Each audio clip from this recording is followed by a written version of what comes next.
So today is September 20th. Welcome everyone.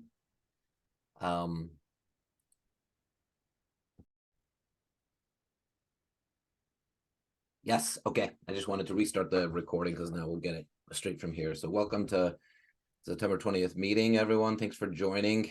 I posted the chat, the agenda in the chat if you want to check it out or add anything. Yeah, we today, I think the three main things that I'm tracking for the agenda today is talk a bit about KubeCon plans. Alex is going to present on kluctl, KLU some ideas that he's been developing there. And then do we have folks from the API extensions or enhancements group? Anyone here from that group? Okay, so we were going to maybe talk about that, but if they're not here, we might have to defer that. We like to start though by letting folks that are new introduce themselves. Let us know your interest, and basically we want to know how we can help you help us, we can help you contribute. And also just FYI, we do try to ask, especially end users to come and tell us stories about app delivery at their organization. So if you want to do that, here, I'll open the floor for a minute or two.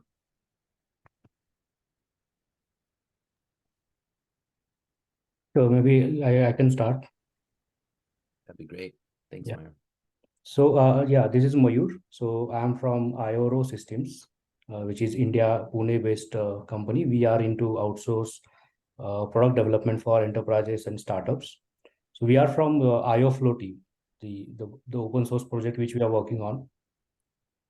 Yeah, we represent the IOFlow platform team at IORO. Nice. I'm just pasting that in. So you mean the IOFlow that submitted a sandbox submission? Yes, same. Oh, sorry, I pasted the wrong thing. Let's paste in the one from upstream.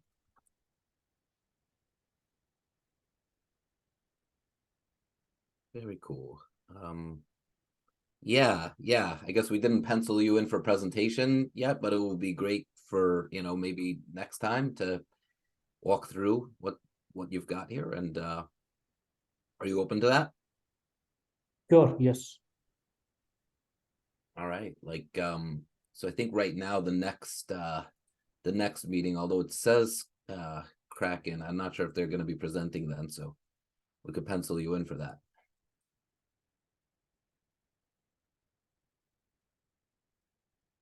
Just went ahead and did that. All right, thanks. Who else have we got here that wants to introduce?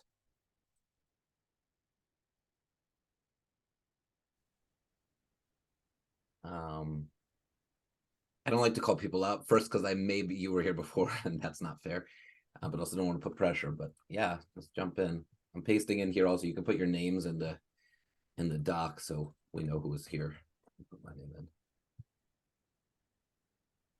I'm not sure if I actually ever did an introduction, so I can do one real quick if you want. Yeah, go ahead. Yeah, so I'm John from Crumware, and my boss Colin kind of told me about this, and I jumped in kind of to observe and listen to the maturity model work that's being done. And the nerd in me came out, and I just kind of jumped into the conversation, and so I've been working in that area. So nice to meet you all. Nice to meet you. Yeah, cool. Yeah, nice to meet you. Yeah, we love Colin's work on the platform stuff. Actually, on that point, so we won't discuss the maturity model or the platforms work today, but a version 3 or 0.3 is about to drop today. Literally, I'm talking with Abby. Can I share it with everyone in this call? So she's like, yeah, but we got to tell the whole WG also. So yeah, maybe at the end I'll share it.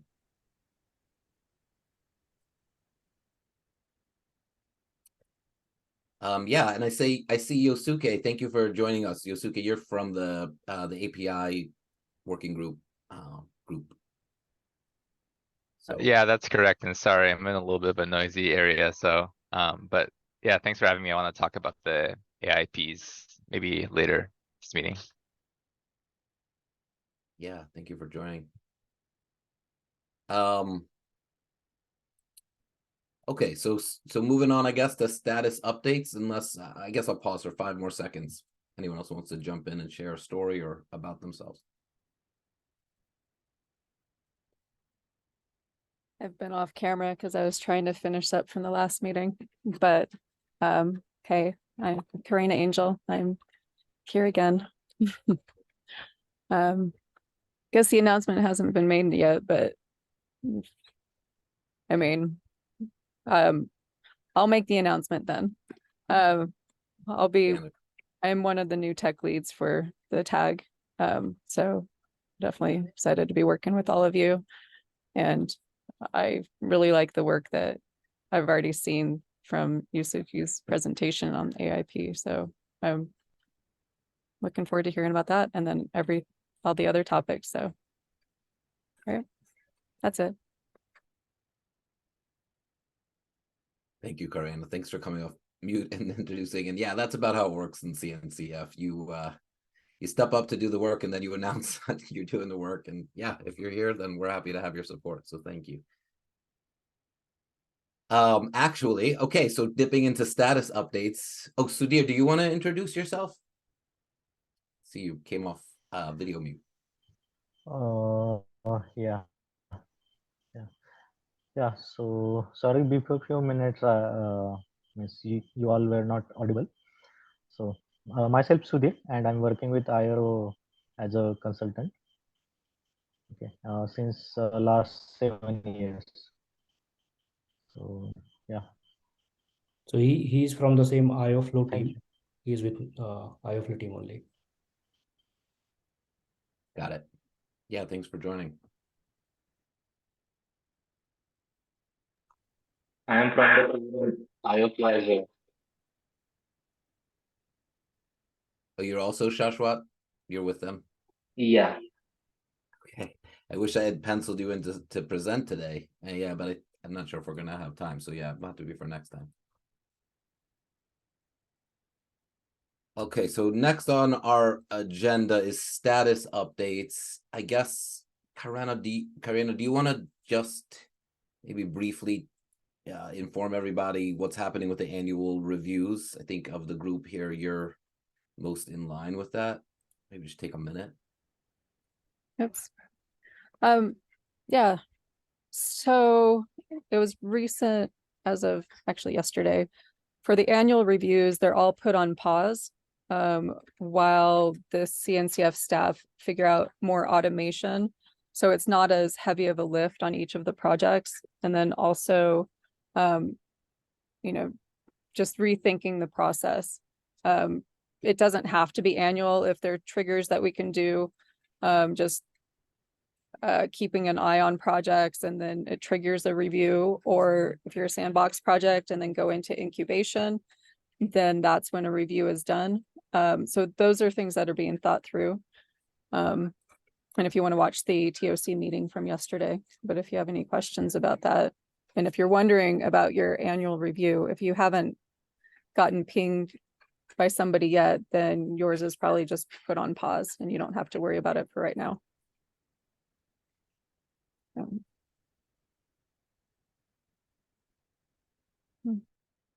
Thanks. Yeah, that's great.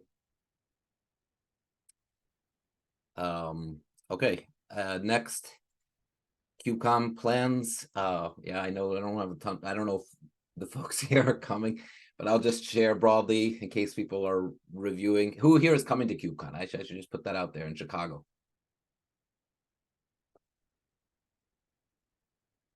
Okay, Karina and me, because we work for a vendor that has a vested interest there. All right, well, we do have, I'll just say very briefly, it's linked in that meeting, in that number 408, which is in the notes here. We do have a project meeting space reserved for the pre-day. We do have a booth spot in the project pavilion every afternoon, so we can talk about what our tag does and projects too, like especially the longer tail of projects that aren't as well known, you can talk to us about using that booth. And the folks here aren't coming, but if you have folks on your team that want to give a presentation from that booth about, you know, one of the projects related to app delivery, we're open to that. Yeah, nothing else huge, I guess, on that right now. I want to share.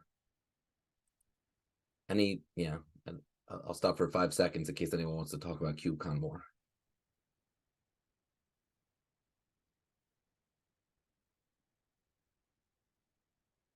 Cool. Yeah, so let's jump in then to the project presentations. Alex, we'd already talked, so let's let you go first and take, you know, about 15 minutes.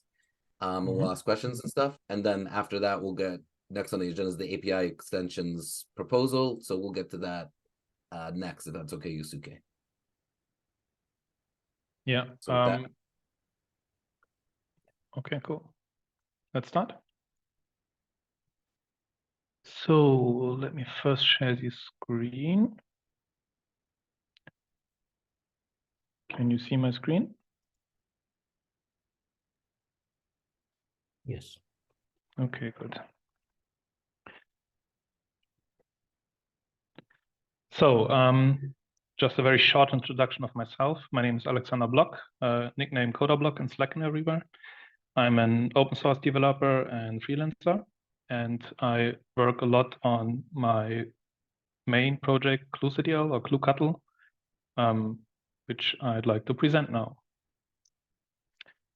So let's start with what is kluctl. Kluctl is multiple things actually. It's a way to define deployment projects, no matter if simple, complex, small, large, it's all possible.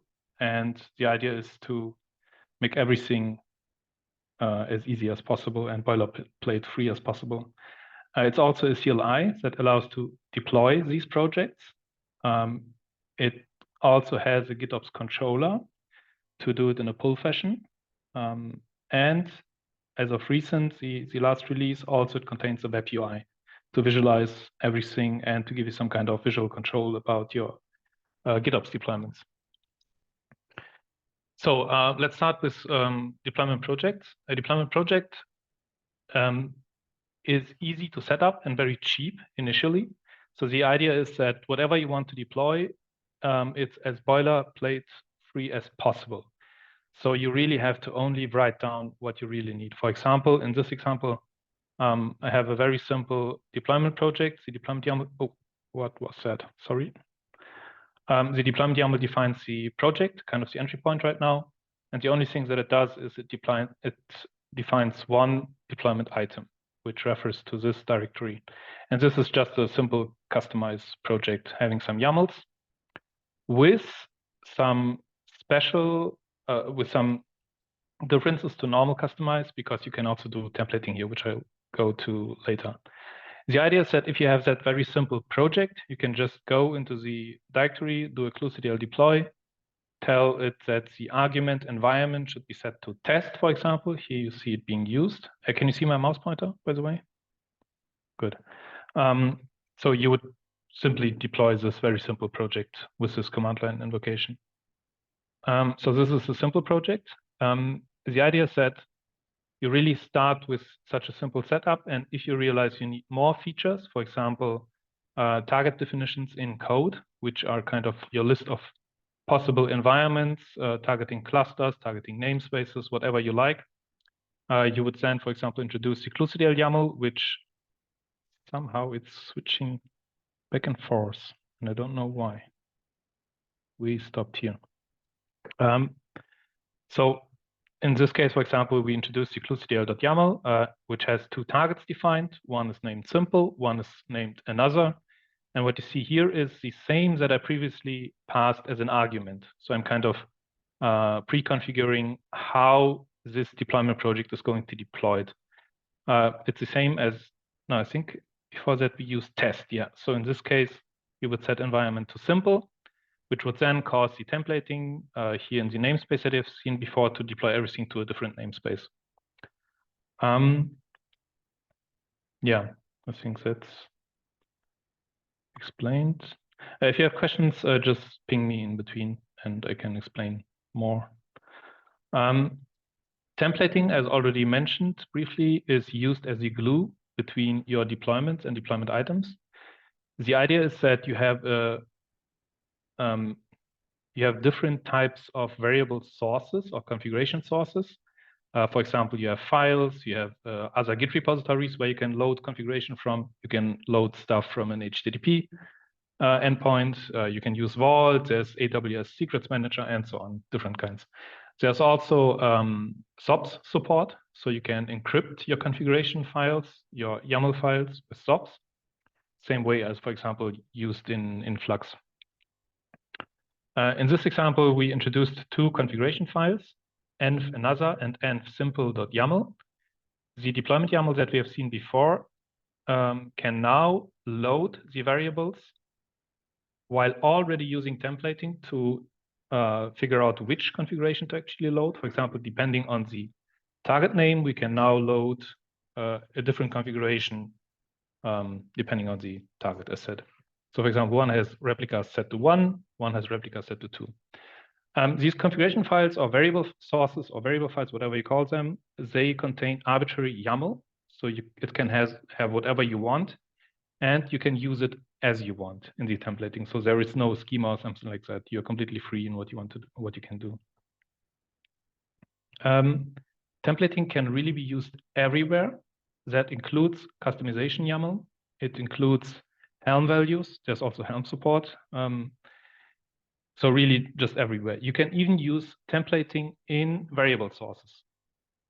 So let's say in this list of variable sources to load, you can have multiple of them. For example, if you would load 2 files, you could have one that loads some configuration and then another one already using that configuration. So you can layer configuration on top, have common configuration, have overriding configuration, and so on.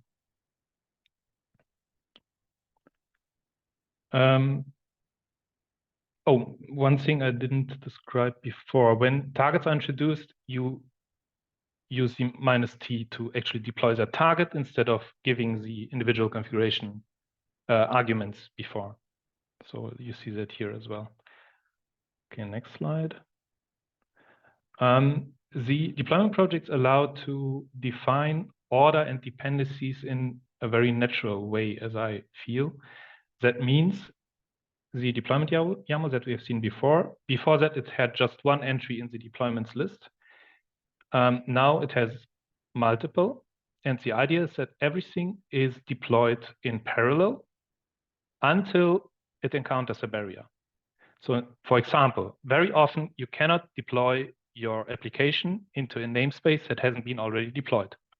So what you would do is you tell it to deploy everything until this point in time, wait for everything to be deployed, and then continue with the next things, and so on. This works in all levels involved in the deployment project. One thing I didn't show here is that deployments can also include sub-deployments.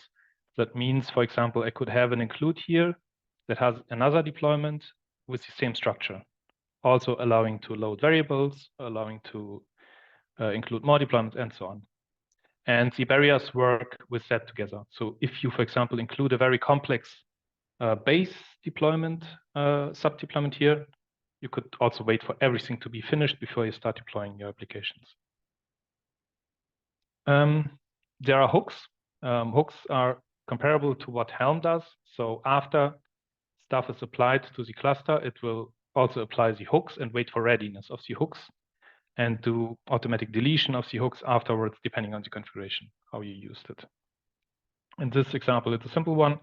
After this deployment item, which means everything in this folder here, the Helm chart, is deployed, run this job, and wait for it to be ready.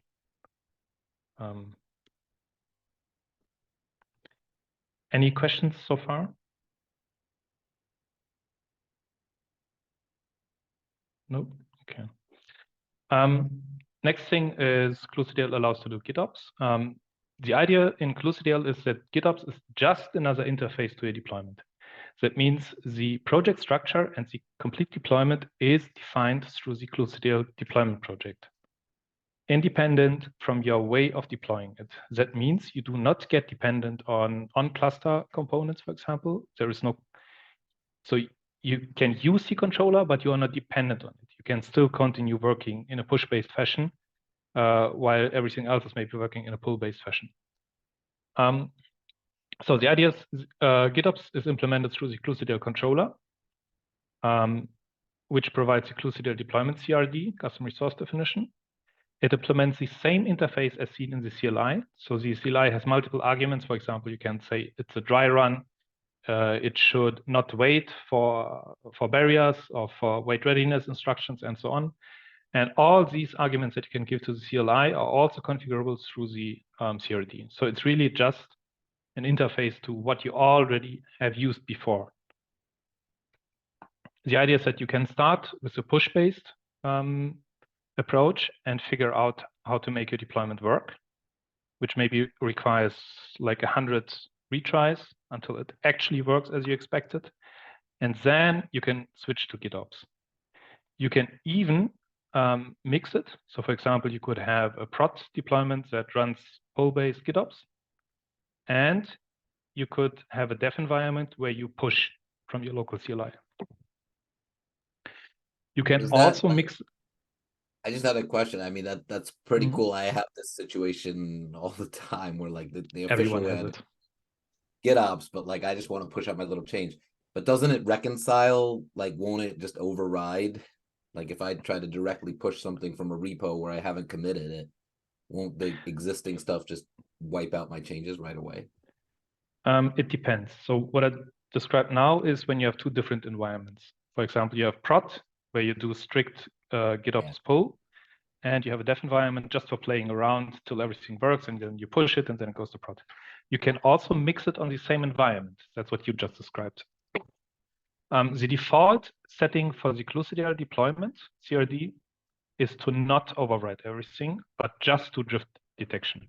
So it will tell you what has changed, and then you are free to actually do the deployment. If, however, something changes on the source side, for example, something gets pushed to Git, this will definitely trigger a deployment, and that might override your changes, but only if it detects that it is done by a tool that is known to be used by humans. For example, kubectl, or if you did a local kluctl deployment, or K9S, and so on. If it sees that a change was done by another operator, it will not touch it. It will just show you the information that it has lost ownership of a field. So the idea is that, yes, I know, the idea of GitOps is Git is the real or the only source of truth, but everyone realizes after some time it's not really true, because there are so many factors involved that might actually still change your objects and so on. So they kind of have to live together. I'm losing my voice a little bit right now.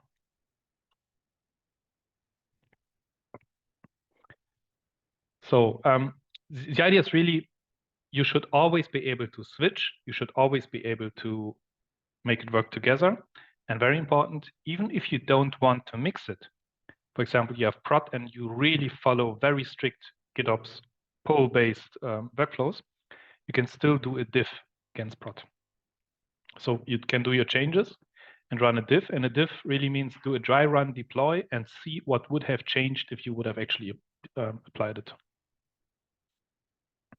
So at least you know that your change, as an example, there are situations where you change something in a Helm values file, and it looks like a small change, but it has a cascade of different changes resulting through the templating in the Helm chart.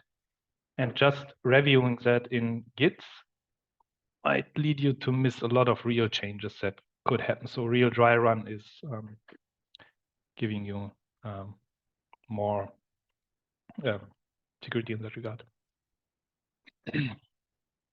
So need to drink more, sing my voice. So here's a very simple example. The deployments that I've shown before, let's assume we pushed it to a Git repository, and we are using the simple with targets example. So not the one with your order, but the one before. It's very simple kluctl deployment manifest, just saying the interval when it should try to reconcile. Timeout, it's just a safety measure. Where is the source located? Which target to deploy? I'm not forced to use targets here. I could also just pass args instead. So I could work without targets, but I don't have to. Then I have to provide the context where to deploy it. The default context is the one which points to the cluster that you're currently in. You can enable pruning. Oh yeah, also very important, which I didn't show in the project. If you set it up properly, you can also do pruning. So if something gets deleted from your source, it will tell you there's an orphan object, and you can prune it, which will then delete the objects. Which also works from the CLI, through GitOps, and later you will see through the UI as well. So in this example, can you see everything? Because I have that pop up here with the. Okay, now it's moved. So yeah, the status will show you if something has drifted, if deployment is okay, if validation has succeeded, and so on. Here, let's assume someone has changed the replicas. That's what I did in this example, and deleted the service of the Nginx example. You will see that comparing the source to the actual state, we have one missing object, one new object, and one changed object. And validation is failing because the Nginx is not up and running properly. Then you would force a redeployment, which would then fix it, or you could just change the source, which would cause a reconciliation with the deployment. Right now, this is not implemented through the CLI, but that's going to be there in the next version. You can still do it through the UI, for example. Okay, next things, if you don't have any questions to that point. The next thing is then the. Sorry? Just saying, I'll hold it. We'll save the question for the end. Okay. So next thing is the web UI, which got released in the last major release. This one, this is a simple screenshot. So the web UI does not require an installation. That means you can just run it locally. It will connect to your current context and just read all the necessary information and visualize it for you.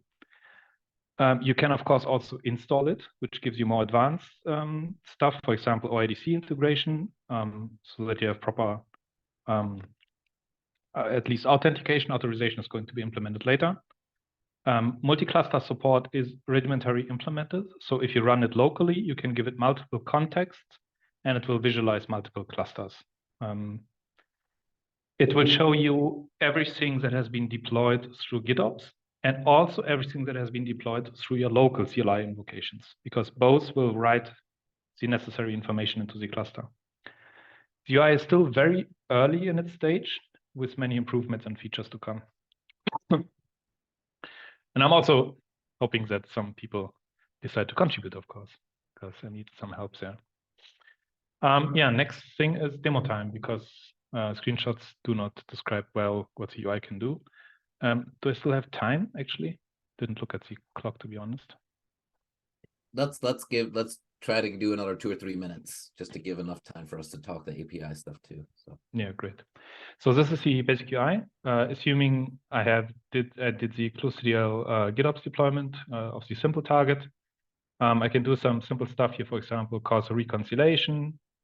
I can force a deployment. I can cause a validation. I can cause a prune. I can suspend it, and so on. I can see past deployments.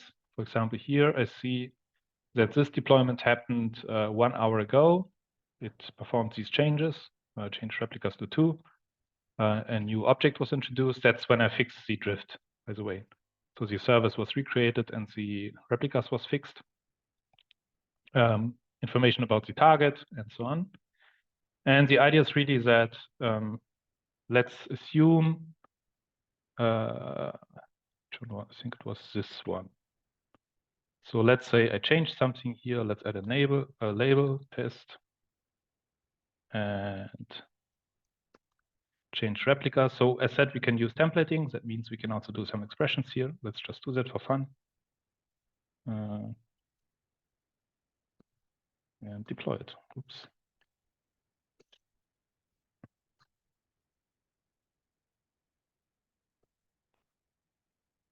Okay, I'm in the wrong folder. And what's wrong now? I'm still in the wrong folder. For information, I prepared everything like an hour before the meeting started. So I'm doing a local deployment now. As said, we can mix, push, and pull. You can now see that it asks me if I'm fine with the changes that are going to be applied. For example, I added the label, replicas have been changed. I say, yes, I'm fine with that. And it's showing another div, which actually tells me what has happened. So it will always tell you what will happen. You say yes or no, and then it tells you what really happened. Very important, this div is based on a real apply. So it's not just manifests being compared, it's real objects being compared, old and new objects. If I look at the UI, I see there's a new card now, which says, hey, something has been deployed through the command line 45 seconds ago. And I can see here, again, information about the targets, what has actually changed. I can go into detail mode, which will even give me information about which variables were loaded, which manifests were involved, and so on. Then the GitOps-based deployment will now tell me, oh, wait a moment, there is a drift that just happened. By the way, this card is the target, this card is the result. As said, many improvements are going to come to make all this clearer. And now we see there's a drift. This label would be removed if we would redeploy, and replicas would be set back to 2. So let's say we want to fix that drift, and it's fixed. Now the controller did a redeployment and so on. Another thing that I find pretty cool is there's also a mode called manual for the deployments.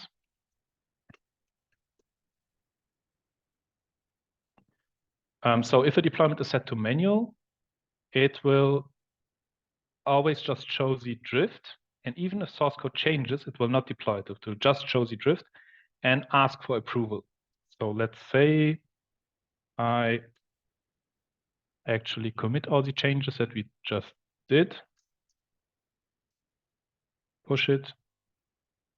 Reconciliation currently happens every minute. To speed it up, I'm going to force a reconciliation now. And what you see now is there's a drift, and even though the source changed, it did not deploy it. It now tells us that we can trigger the manual deployment by approving this source. So we can check the drift, okay, looks fine, and tell it to deploy it, and there it is. Now it's unhealthy because replicas have changed, and it needs some time until the cluster has actually reconciled everything. So let's force a reconciliation of the deployment.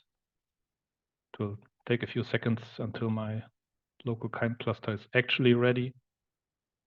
So Alex, are you getting, is this kind of towards the end here? Because I have a question that we could talk about while you're, and that is, this is very cool stuff. I mean, this fits the paradigm of like GitOps and template rendering and things that we see a lot.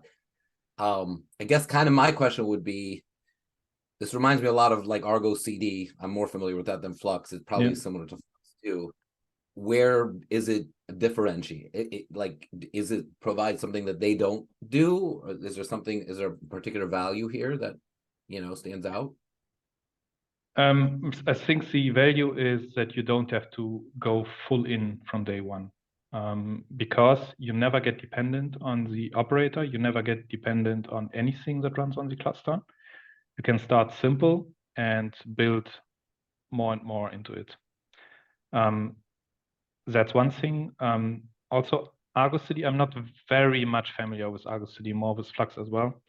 But I think it's kind of the same. You are working a lot with the custom resources. So to have a more complex project set up, you would have to use custom resources that, for example, do a customized deployment that then does more custom resources, that does more customized deployment, and so on. Also, when it comes to order and dependency, I think it's better solved in, or easy, not better, but easier in Argo CD than in Flux, for example. But still, I believe that this approach, where, for example, let's go to, where did the orders? I think that this is, at least for me, it feels much more natural to deploy it this, to define it this way, because it's just a tree structure, just a folder structure, and I think it's much easier to work with this compared to, for example, dependencies that you have in Flux, or these, I think it's sync waves in Argo CD. So yeah. You might, Yeah, can Karen? we call on Dana now? Is that would be, I'm just eyeing time because I want to get through this one. Alex, are you pretty comfortable with what you've shared so far? And can we call on Karina to ask? You mean if I'm done with presenting, or Yeah. not sure I understood it? Yeah, I'm done. Okay. Karina, go for it. Thank you. I had a follow-on question to what you were just talking about. For simple deployments, what do you have a path to more complex deployments? Do you have a path to Argo CD or Flux, or are you planning on more complex, on supporting more complex deployments through your project? It is already supported. Okay. So with what you've seen right now, you can already do a lot. There are also, for example, Git includes. You can include sub-deployments, and you can include sub-deployments from other Git projects, which allows you to build quite complex stuff. There's a pretty well-working Helm integration, so you can reuse just everything that you find through Helm. Same with Customize. So I've seen some very complex projects already, and it's, at least in my opinion, and I'm biased, of course, it's nice to work with these complex projects, and I cannot imagine how I would implement them with Flux or Argo CD, and how it would still be that easy to work with them. But as said, I'm biased, and I don't have so much experience with Argo CD and Flux. I would almost say you should talk to the GitOps working group. I don't know though if they have a consistent thing, but it would be interesting to hear their take on this, and you know what you all could learn from each other. Yeah. Yeah, but in the absence of that, we've got this all written up. Yeah, I don't think we have any, you know, you're not submitting it now anywhere, so we're just kind of sharing this info along. People want to contribute, give us, you know, you're sharing ideas with us, so thank you. Yeah, okay. All right, so let's Yusuke, let's switch over to the discussion about, thank you again, Alex. Let's switch over to the discussion about an APIs working group. I am thinking, if you are okay with it, Yusuke, I'll let you kind of introduce what you're thinking of doing, and then we can discuss like things that have come up. Is that all right with you? Yep, I think that sounds good.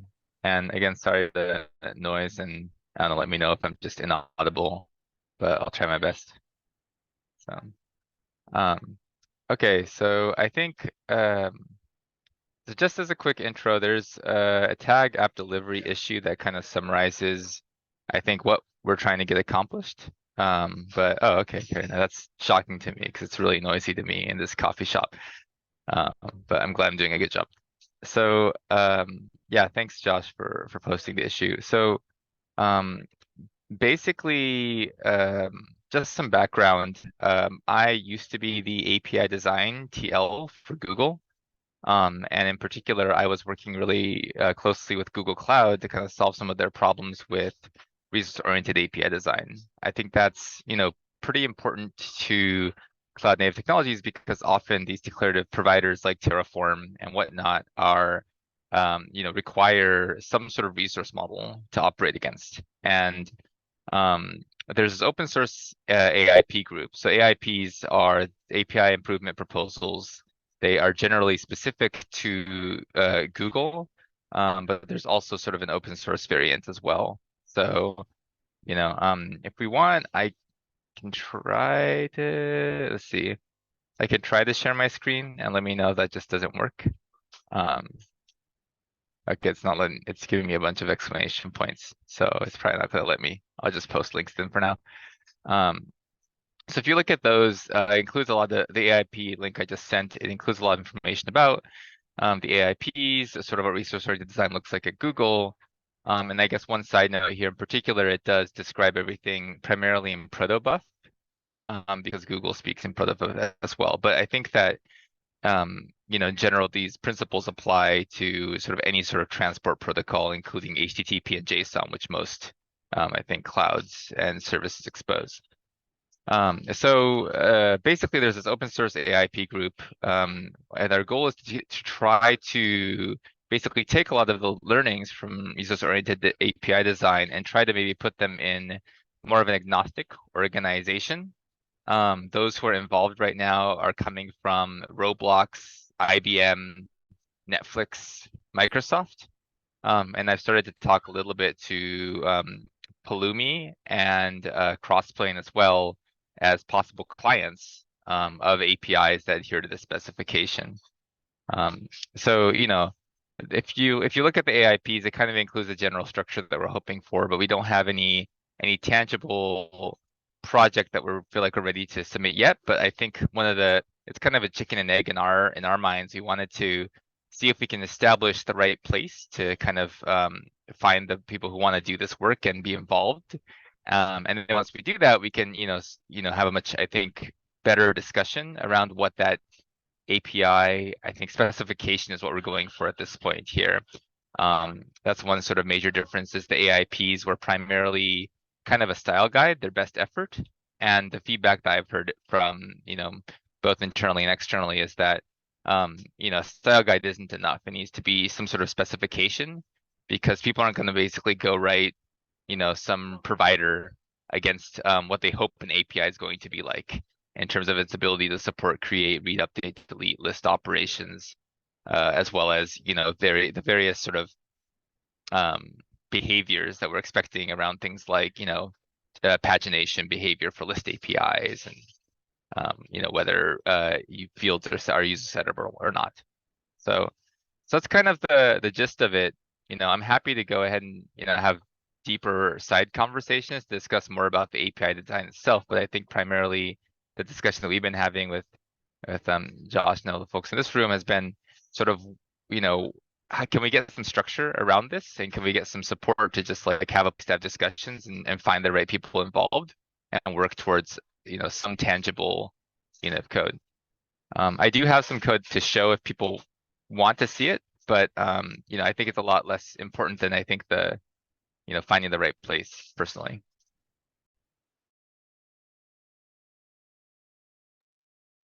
That's awesome. Thank you for the background, Yusuke.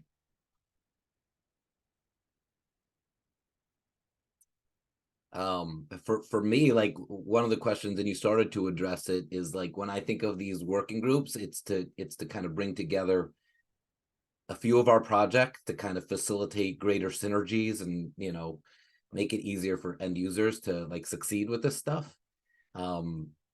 So I like that you called out like Crossplane and Pulumi. I would throw in their operator framework.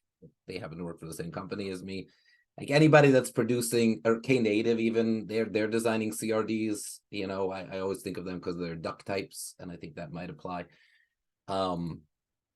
Yeah, I think that it's a big step to know that those folks will come and participate. I think that helps me understand a real value that could come from your group. If you guys could come up with some standards for CRDs, Kubernetes APIs or something like that, I could see that being really beneficial to the industry.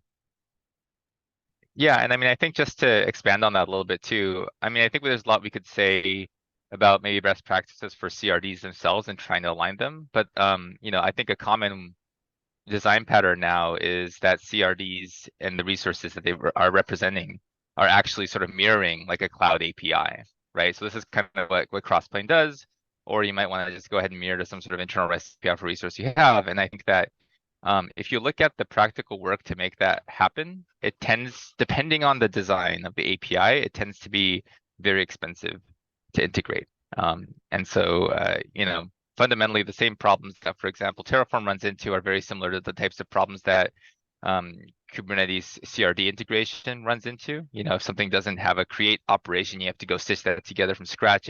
If update isn't literally just sending the resource, it's actually calling 5 or 6 different things, different APIs, and like orchestrating them appropriately. All of those are problems that I think get pushed to the clients. And so, yeah, I would love to see kind of how far we can take this, but definitely I think CRDs and operators in general are a beneficiary. That's a really good insight. I really like that. Yeah, a lot of these things are just projecting provider APIs, and is that really what they should be doing? Are there, you know, more efficient ways? Is that a good experience for users? Yeah, so I mean, I think you know, these conversations are going on. We have this sort of like completely separate from the CNCF AIP weekly meeting where we kind of talk about these problems.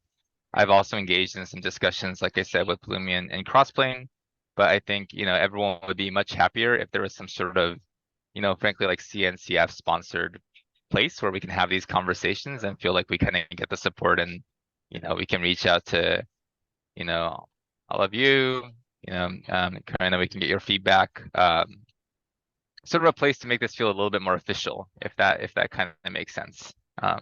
So.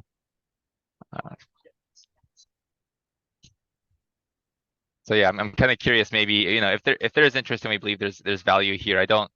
I've been trying to figure out the right structure for us to fit into, you know, I think the this tag as well as the CNCF overall. And if there's some guidance on what to do next, I'm happy to, you know, rewrite docs or whatever that needs to be done. I think as long as, you know, we get to some place where we can say, you know, if someone says, hey, I'm interested in this area, we can say, hey, you know, here's all the resources, here's, you know, some level of structure, here's the meetings to join, and have some sort of, I mean, frankly, CNCF, you know, affiliate stamp to make people, to also help convince their organizations that this is actually worth contributing to. I think that's another problem, is right now it's sort of a ragtag group of engineers, you know, despite the fact that we all come from different organizations and we're officially representing them. In the same vein, so the feedback that always comes back is like, sort of, you know, what larger open source group or organization are you actually, you know, working with? Are you working with CNCF? Are you working with, you know, Open API, and by extension, the Linux Foundation? You know, we don't have that backing per se.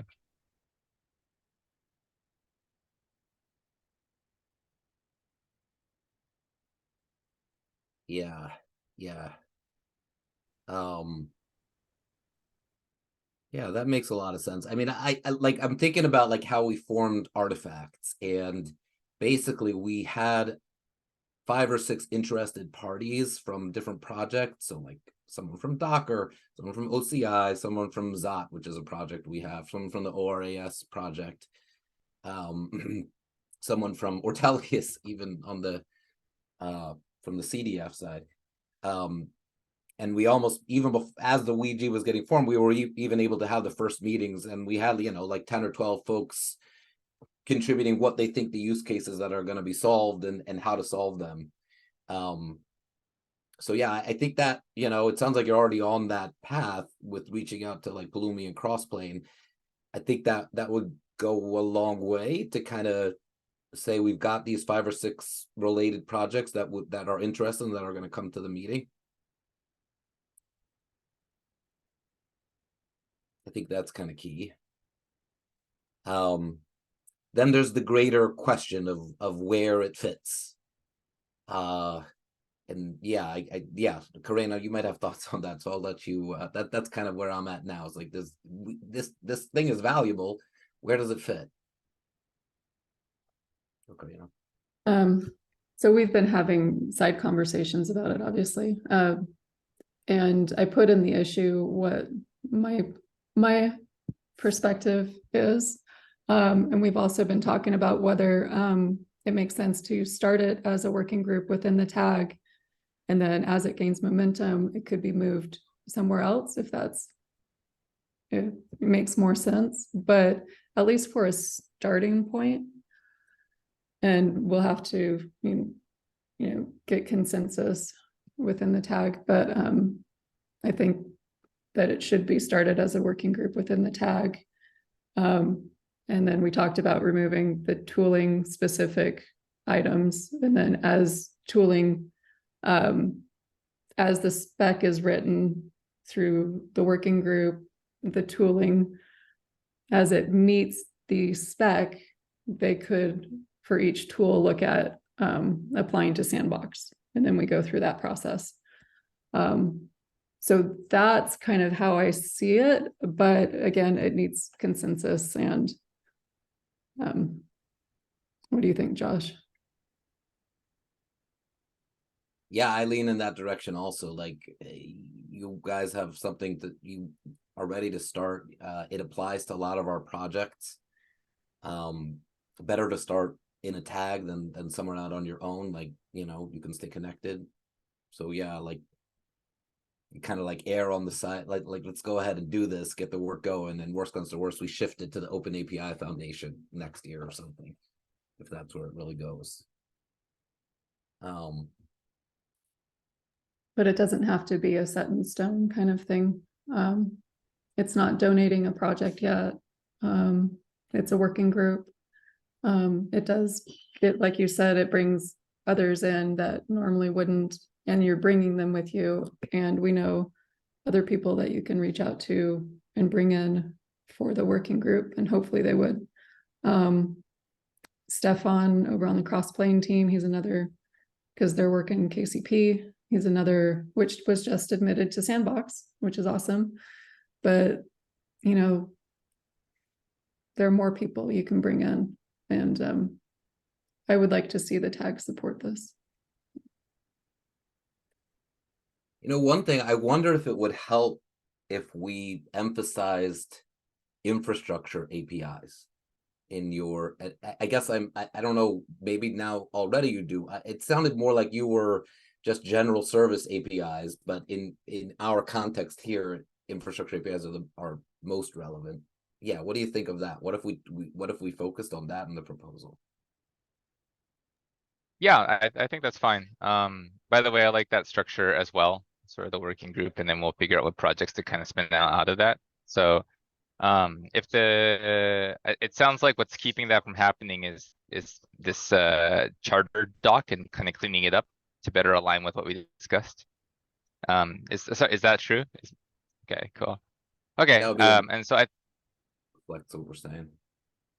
okay, got it. So, I mean, if that's the case, yeah, I'm totally happy to kind of fix that up a little bit more. So I think, although I will note, you know, I think the goals and expected outcomes will probably be similar, which is cultivate and maintain a series of CNCF OSS projects. Is there, aside from making it, I think, focus more on infrastructure APIs, which I'm happy to do, are there other things I should change?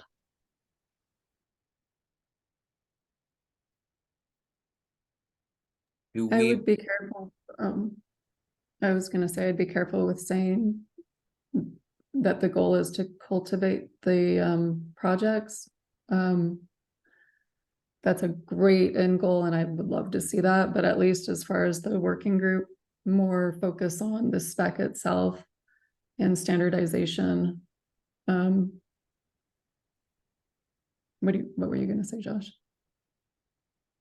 I was actually going to kind of say it might be good to kind of know who the projects that are dotted line related. I guess it doesn't have to go in the actual proposal, I guess, to your point, Karina, that might be a distraction, but maybe a list or something in the issue or something.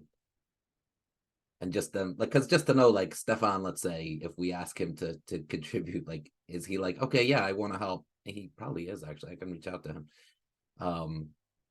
Yeah, just so we can kind of see. Again, I'm kind of thinking with the artifacts group. We you know what? You've got the Ouija, you've got that channel already in Slack.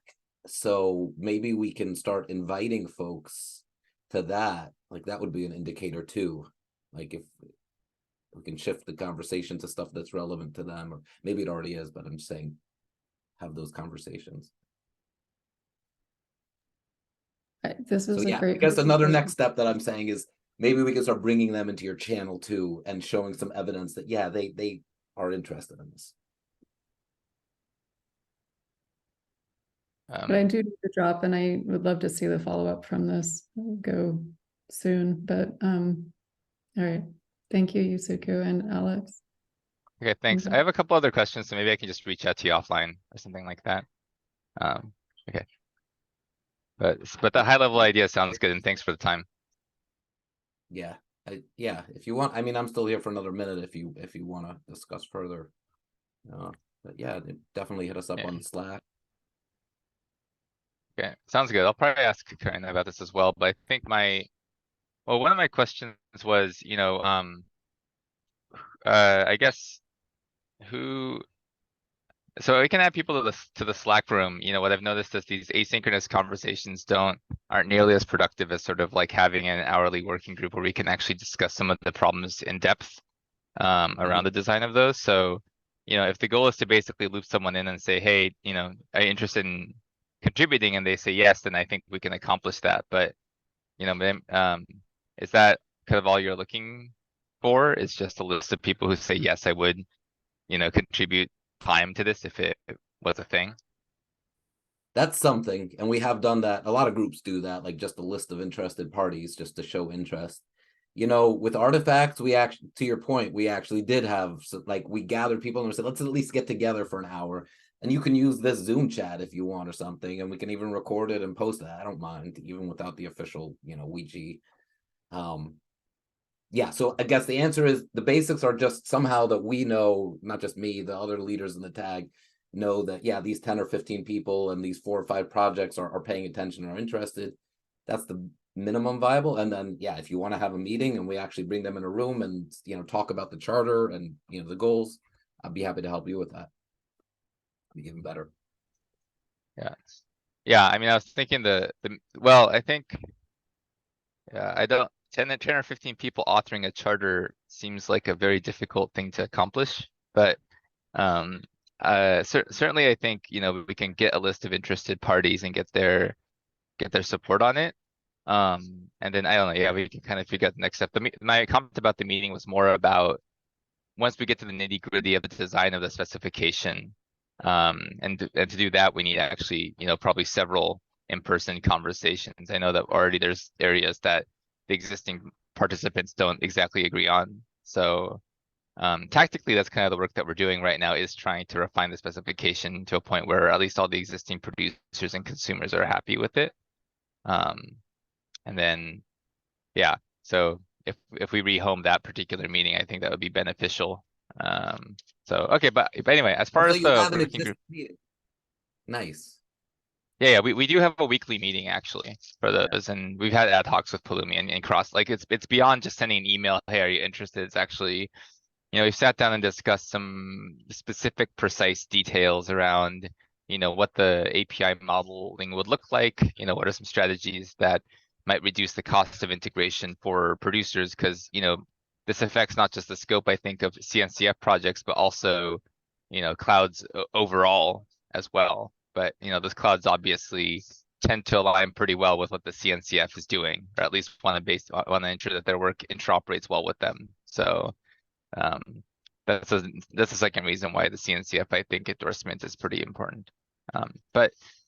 Okay, well, I think at least as a next step, I can certainly, update the doc a little bit, focus on the infrastructure APIs a little bit more, focus on the specification. I can remove the tooling part of the conversation from the proposal for now, and then I'll try to add a list of all the, I guess, existing people who voiced in and sort of, who else might support the project.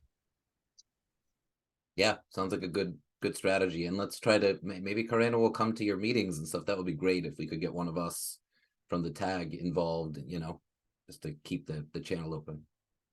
Let's ask her if she wants to join. Okay, yeah, we'll do.